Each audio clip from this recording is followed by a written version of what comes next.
गजोधर के कच्चे मकान के भीतर एक डिबरी जल रही थी। मिट्टी के तेल की महक और धुएं के बीच गजोधर अपनी फटी हुई रजाई ओढ़े बैठा था। उसकी पत्नी सीमा चूल्हे के पास बैठी राख कुरेद रही थी। चूल्हा ठंडा था क्योंकि अनाज का एक दाना भी घर में नहीं बचा था। गजोधर बोला, सीमा, सुन रही हो? खेतों की मिट्टी अब राख बन चुकी है। गेहूं की फसलें पानी की एक बूंद के लिए तड़प रही हैं। अगर अगले 2 दिनों में बारिश नहीं हुई तो हमें भी इस गांव को छोड़ना पड़ेगा।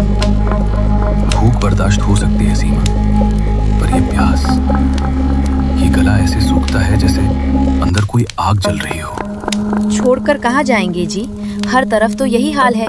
लोग कहते हैं कि निर्जलपुर की सीमा पार करते ही प्यास और बढ़ जाती है। और फिर इस गांव का पीछा वो श्राप कभी छोड़ेगा क्या? समरौती का साया आज भी चारों ओर है। मैंने आज शाम ही पीपल के पास उसे देखा था। वो अपनी सफेद साड़ी के पल्लू से हवा में फंदा बना रही थी। उसकी आंखें वे साफ पानी की तलाश में नहीं थी गजोधर, वे खून मांग रही थी। समरौती, उस बेचारी को प्यासा मार दिया गया था। जब गांव में अकाल पड़ा था, उसने एक लोटा पानी मांगा था, पर लोगों ने उसे पत्थर मारे थे। उस दिन उसकी आंखें खून के आंसू रो रही थीं। आज वही प्यास इस गांव को निकल रही है। उसने मरते समय कहा था कि जिस मिट्टी ने मुझे पानी नहीं दिया, वो मिट्टी कभी किसी की प्यास नहीं बुझाएगी। धीरे बोलो जी। कहते हैं कि रात के 9 बजते ही वो अपनी कब्र से बाहर आती है। वो आज भी किसी की तलाश में होगी। जब तक वो एक बलि नहीं ले लेती, इस गांव की प्यास नहीं बुझेगी। क्या तुम्हें याद है पिछला हफ्ता सरपंच का कुत्ता कुएं में गिरा मिला था? उसके शरीर में पानी की एक बूंद नहीं बची थी, जैसे किसी ने उसे निचोड़ दिया। गांव के दूसरे छोर पर भोला का घर था। भोला गांव का सबसे पुराना किसान था, जिसने अपनी आंखों से निर्जलपुर को हरा भरा भी देखा था और अब उसे श्मशान बनते भी देख रहा था। उसका बेटा मोहन चिराग की मध्यम रोशनी में अपनी फटी हुई किताबों को देख रहा था, पर उसका मन कहीं और था। उसे याद आ रहा था कि कैसे बचपन में इसी गांव की नदियों में पानी कलकल बहता था। मोहन बोला, बाबा, क्या वाकई समरौती का शाप सच है? मैं कॉलेज में पढ़ता हूँ। विज्ञान कहता है कि ये सब अल नीनो और क्लाइमेट चेंज की वजह से है। क्या विज्ञान के पास इसका कोई जवाब नहीं? आखिर एक रूह पूरे गांव का पानी कैसे सोख सकती? बेटा, तेरी किताबें जमीन की नमी नाप सकती हैं, पर आत्मा की तड़प नहीं। विज्ञान वहां खत्म हो जाता है जहां अतृप्त आत्माओं का राज शुरू होता है। तुझे याद है पिछले साल क्या हुआ था? रामू, वो बेचारा मानसिक रूप से थोड़ा कमजोर था, पर दिल का साफ था। वो आधी रात को समरौती के टीले के पास नाच रहा था। लोग कहते हैं उसने हवा में किसी से बात की थी।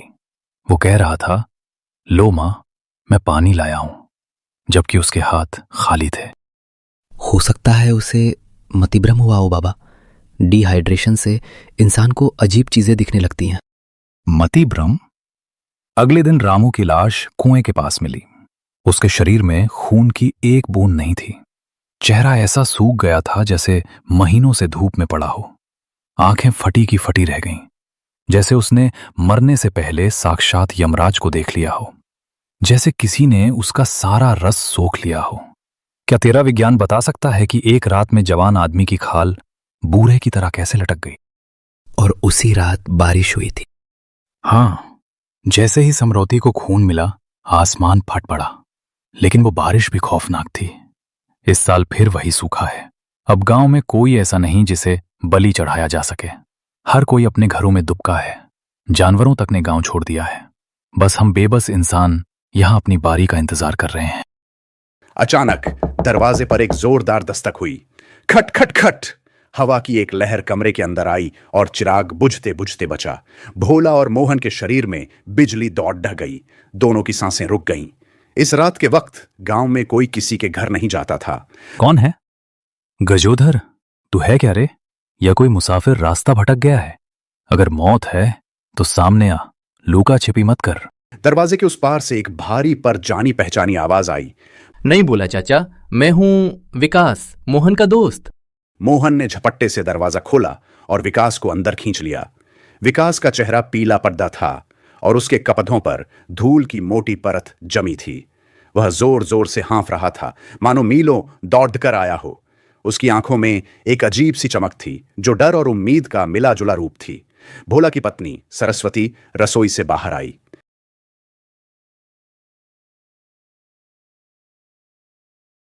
विकास बेटा, तू तो शहर गया था ना? इतनी रात को यहाँ कैसे? तेरे घर वाले तो कह रहे थे कि तू नौकरी ढूंढने गया है। चाची, मैं शहर नहीं गया था, मैं हिमाचल गया था, उन ऊंचे पहाड़ों में जहां सिद्ध बाबाओं का वास है। मुझे यकीन था कि इस समस्या का समाधान विज्ञान में नहीं बल्कि उन प्राचीन शक्तियों में है जो प्रकृति को नियंत्रित करती हैं। मैंने वहां एक अघोरी से मुलाकात की जिसकी उम्र 100 साल से ऊपर रही होगी। वहां क्यों गए थे बेटा? क्या मिला तुझे? क्या उस साधु ने कोई मंत्र दिया? विकास ने अपने थैले से एक पुराना पीतल का अभिमंत्रित लॉकेट निकाला। उस पर अजीब सी आकृतियां बनी थीं और उसमें से चंदन की महक आ रही थी। चाचा, मुझे पता चल गया है कि समरौती का श्राप कैसे टूटेगा। उस बाबा ने अपनी धूनी की राख में देखकर बताया कि समरौती की आत्मा इसलिए भटक रही है क्योंकि उसका शरीर आज भी अधूरा है। उसे जलाया नहीं गया बल्कि उसे अधमरी हालत में ही गजोदर चाचा के पुराने खेत के पास मिट्टी में दबा दिया गया था। उसे प्यास लगी थी और मिट्टी ने उसे जिंदा दफन कर लिया। वो आज भी उस मिट्टी के अंदर तड़प रही है। तुम लोग ऐसा कुछ नहीं करोगे? ये शाप नहीं टूटने वाला है। तुम लोग यहां बैठकर पढ़ाई करो, मैं अभी भोजन करके आया। चलो सरस्वती, भोजन निकालो। क्या? पर वहां तो किसी को जाने की इजाजत नहीं है। वहां तो कांटेदार झाड़ियां उगी हुई हैं जो बिना पानी के भी हरी रहती हैं। बाबा ने कहा था कि अगर हम उसके कंकाल को ढूंढकर उसे विधि विधान से जला दें तो उसकी आत्मा को मुक्ति मिल जाएगी और गांव का शाप टूट जाएगा। उसकी हड्डियों में समाई वो नफरत ही हवा से नमी सोख लेती है। लेकिन ये काम आज रात ही करना होगा। आज रक्त नक्षत्र की रात है। अगर आज रात चूक गए तो अगले 100 सालों तक ये गांव कभी पानी नहीं देखेगा। मोहन, क्या तुम मेरा साथ दोगे? अकेले मुझ में इतनी हिम्मत नहीं है। पर विकास, वो हमें छोड़ देगी। उसने पिछले साल रामू को मार दिया था। वो बहुत शक्तिशाली है। अगर हम नाकाम रहे तो? अगर हम नहीं करेंगे मोहन, तो अगली बलि तुम्हारी या मेरी हो सकती है। गांव के बच्चे प्यास से दम तोड़ रहे हैं। हमें यह जोखिम उठाना ही होगा। मेरे पास ये अभिमंत्रित लौकिक है। ये हमें उसकी काली शक्तियों से बचाएगा। कम से कम बाबा ने तो यही दावा किया है। रात के 10:30 बज रहे थे। मोहन और विकास हाथ में एक कुदाल और जलती हुई मशाल लेकर चुपचाप घर के पिछले दरवाजे से निकले। ठंड इतनी थी कि उनकी सांसें धुएं की तरह निकल रही थीं। पूरा गांव मौत की नींद सोया था या शायद जाग कर प्रार्थना कर रहा था। हर कदम पर ऐसा लगता था जैसे सूखी पत्तियां उनके पीछे चलने वाले किसी अदृश्य कदमों की आहट दे रही हों। मोहन, डरो मत। बस ये याद रखो कि हम ये पूरे गांव के लिए कर रहे हैं। अगर आज बारिश नहीं हुई तो कल सुबह तक यहाँ केवल लाशें मिलेंगी। वे गजोधर के पुराने खेत की ओर बढ़े। ये वही जगह थी जहां समरौती की झोपड़ी हुआ करती थी। जैसे जैसे वे करीब पहुंचे, हवा की दिशा बदल गई। एक अजीब सी सड्डन की बदबू हवा में घुलने लगी। ऐसा महसूस हुआ जैसे कोई सड्डा हुआ मांस पास ही रखा हो। कोहरा इतना घना हो गया कि मशाल की रोशनी भी सिर्फ 2 फुट तक ही दिख रही थी। विकास, मुझे डर लग रहा है। ऐसा लग रहा है जैसे हवा की सरसराहट में कोई मेरा नाम पुकार रहा है। सुनो, क्या तुम्हें सुनाई दिया? वो कह रही है, पानी, थोड़ा पानी। पीछे मत देखना मोहन, वो तुम्हारा दिमाग भ्रमित करेगी। बस अपनी सांसों पर काबू रख और खोदना शुरू करो। याद रखना, अगर तुम पीछे मुड़े तो वो तुम्हें अपने साथ ले जाएगी। उन्होंने एक पुराने सूखे बरगद के पैडरी के नीचे खुदाई शुरू की। जमीन पत्थर जैसी सख्त थी। जैसे जैसे वे गड्ढा खोद रहे थे, जमीन से अजीब सी आवाजें आ रही थीं, मानो कोई अंदर से दर्द से कराह रहा हो। पसीना उनकी पेशानी से गिर रहा था, जो ठंड के बावजूद सूख नहीं रहा था। करीब 3 फीट नीचे कुदाल किसी सख्त चीज से टकराई। कटक! दोनों रुक गए। एक ठंडी लहर उनके पीछे से गुजरी। विकास ने हाथ से मिट्टी हटाई। वहां एक पीली पड्डी एच चुकी खोपड़ी चमक रही थी। उसके दांत आज भी वैसे ही थे जैसे वह किसी को काटने के लिए तैयार हो। उसके हाथ की हड्डियों में एक पुरानी तांबे की चूड़ी अब भी फंसी थी। वह समरौती का कंकाल था। जैसे ही कंकाल पूरी तरह बाहर आया, पूरे गांव में एक भयानक चीख गूंज उठी। यह किसी इंसान की नहीं बल्कि हवाओं की चीख थी, जिसने पेड़ पौधों को झकझोर कर रख दिया। धूल का एक विशाल बवंडर उठा और उनके सामने एक धुंधली डरावनी आकृति बनने लगी। उसकी ऊंचाई सामान्य इंसान से कहीं ज्यादा थी। सफेद फटी हुई साददी, बिखरे हुए कमर तक लंबे सफेद बाल और आंखों की जगह 2 धधकते हुए अंगारे।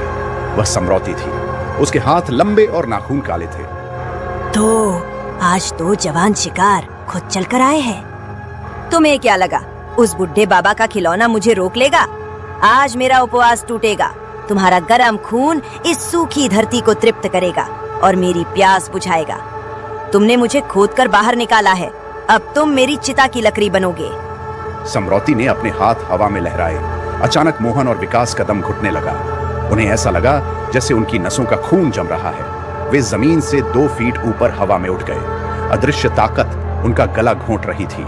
मोहन की आंखों के सामने अंधेरा छाने लगा। उसे अपने फेफड़ों में हवा की जगह धूल महसूस हो रही थी। विकास, लॉकेट। मोहन के गले से घरघराहट निकली। विकास ने अपनी कांपती हुई उंगलियों से अपनी जेब से वह अभिमंत्रित लॉकेट निकाला। समरौती उसे देखकर बिजली की तरफ पीछे हटी और चिल्लाई, नहीं, उसे दूर रखो। उस पवित्र आग की गंध मुझे बर्दाश्त नहीं। उस आग ने मुझे पहले भी जलाया था, पर मैं वापस आई हूँ। तुझे मुक्ति चाहिए समरौती? तू जिस प्यास के लिए लड़ रही है वो पानी से नहीं, क्षमा से बुझेगी। अपनी नफरत को इस पवित्र आग में झोंक दे। तुझे प्यास लगी थी ना? देख, आज आसमान भी तेरे लिए रोने को तैयार है। बस अपनी जिद छोड़ दे। उसने वो लॉकेट सीधे कंकाल की खोपड़ी पर फेंक दिया और साथ ही जलती हुई मशाल उस पर गिरा दी। जैसे ही लॉकेट और मशाल कंकाल से टकराए, एक धमाके के साथ नीली रोशनी पैदा हुई। वह रोशनी इतनी तेज थी कि निर्जलपुर के हर घर की खिड़की से उसे देखा जा सकता था। कंकाल अपने आप धू धू कर जलने लगा और उसमें से काले धुएं की जगह सफेद रोशनी निकलने लगी। समरौती का साया तड़पने लगा। वह हवा में छटपटा रही थी। उसकी डरावनी चीखें अब दर्दनाक रुदन में बदल गई थी। मुझे माफ कर दो, मुझे बहुत प्यास लगी है। क्या कोई मुझे एक घूंट पानी देगा? वह धीरे से फुसफुसाई। इस बार उसकी आवाज में नफरत नहीं, बल्कि एक मासूम बच्ची की पुकार थी। धीरे धीरे उसका साया उस आग में खिंचने लगा। जैसे ही आखिरी हड्डी राख हुई, समरौती एक सफेद धुएं में विलीन होकर आसमान की ओर चली गई। वातावरण का भारीपन अचानक गायब हो गया। वह घुटन और सड़न की बदबू एक पल में खत्म हो गई और उसकी जगह गीली मिट्टी की सोंधी महक आने लगी। मोहन और विकास जमीन पर गिर पड़े, हाफते हुए। वे दोनों एक दूसरे को देख रहे थे। यकीन नहीं हो रहा था कि वे जिंदा हैं।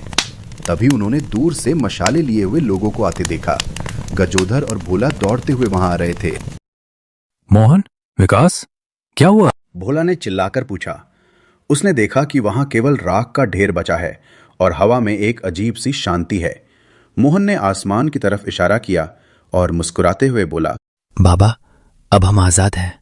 समरौती को उसका जल मिल गया। उसने नफरत छोड़ दी है। अब दोनों घर चलो बेटा।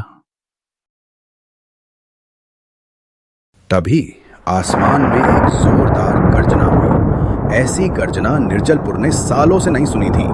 बिजली कड़की और निर्जलपुर की सूखी मिट्टी पर पानी की पहली बड़ी बूंद गिरी। देखते ही देखते मूसलाधार बारिश होने लगी। गांव वाले अपने घरों से बाहर निकल आए। वे रो रहे थे, नाच रहे थे।